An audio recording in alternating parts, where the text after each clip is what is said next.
इस वीडियो को देखने वाले सभी लोगों को सादर प्रणाम। आज के इस वीडियो में मैं बताने जा रहा हूं, अगर आप कंस्ट्रक्शन साइट पर काम कर रहे हैं या अपने घर पर हैं और आपके पास कोई ऑपरेटर्स नहीं है और आपको फिजिकली फील्ड के ऊपर सीमेंट देखना है कि वो सही है या गलत, तो उसके काफ़ी फील्ड के टेस्ट आते हैं जो कि आप कहीं पर भी आप मौजूद हैं और आपके पास कोई ऑपरेटर्स नहीं है तो आप आसानी से चेक कर सकते हैं कि आपका सीमेंट सही है या गलत है। तो वो कुछ आसान से टेस्ट मैंने यहाँ पर नोट किए हुए हैं, जैसे कि आप देख सकते हैं कि फील्ड टेस्ट ऑफ सीमेंट। पहला टेस्ट आपका आता है date of manufacturing. Date of manufacturing का मतलब ये अपना हुआ कि कौन सी वीक लिखी जाती है वैसे सीमेंट में कि कौन सी वीक को अपना सीमेंट मैन्युफैक्चर हुआ है। एक साल में हमारे पास नॉर्मली 52 वीक्स होती हैं, तो यहाँ पर वीक जो मेंशन की हुई है वो देखिए कि 13th वीक को इस साल की ये मैन्युफैक्चर हुआ था। इसमें डेट भी दी गई है 27/3/2023। सबसे पहला यही काम होता है अपने को देखना कि कौन सी वीक को ये मैन्युफैक्चर हुआ है। इसके बाद में आप सीमेंट की बोरी अगर ध्यान से देखेंगे, हमें कंपनी से मतलब नहीं है, हमें पहले ये देखना है कि कौन सा सीमेंट है अपने पास। ये यहाँ पर लिखा है ऑर्डिनरी पोर्टलैंड सीमेंट, तो एक तरह अपने पास पोज़ोलाना पोर्टलैंड सीमेंट भी होता है। तो पहले ये देखना है कि अपने पास सीमेंट जो आया है वो ओपीसी है या पीपीसी है। उन दोनों में काफ़ी डिफरेंस होता है, उसके लिए मैं एक अलग से वीडियो बना के समझाऊंगा आपको। फिर दूसरे नंबर पे आपको देखना है कि कौन सा ग्रेड है, जैसे 43 ग्रेड भी यूज होता है और 53। तो यहाँ पर ऑर्डिनरी पोर्टलैंड सीमेंट हमारे पास अवेलेबल है और 53 उसका ग्रेड है। उसके बाद सबसे जरूरी है था ISI मार्क, और उसमें ISI मार्क के बाद में IS कोड मेंशन्ड है 269।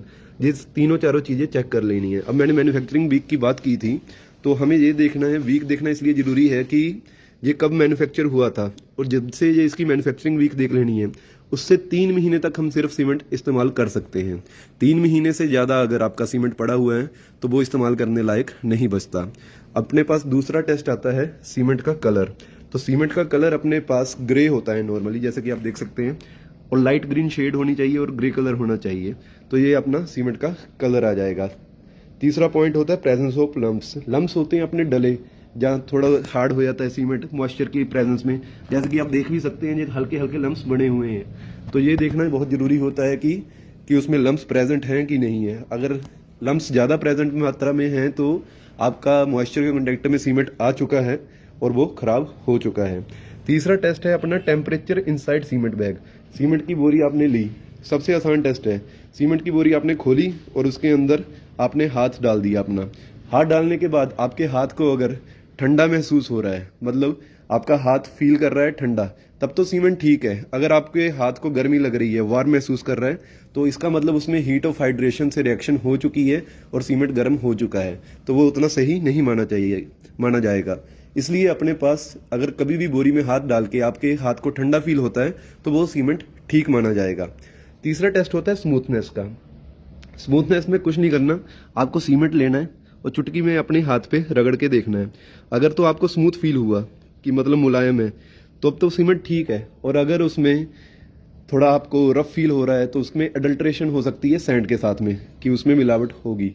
तीसरा टेस्ट होता है वाटर सिंकिंग टेस्ट।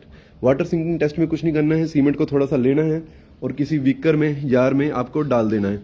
तो वो डालने के बाद कुछ समय के लिए आपका उसमें वो तैरना चाहिए, तैरेगा उसके बाद डूबेगा, तो वो सीमेंट आपके पास ठीक होता है। तो इस वीडियो के लिए बस इतना ही। अंत में कहूँगा कि जय हिंद।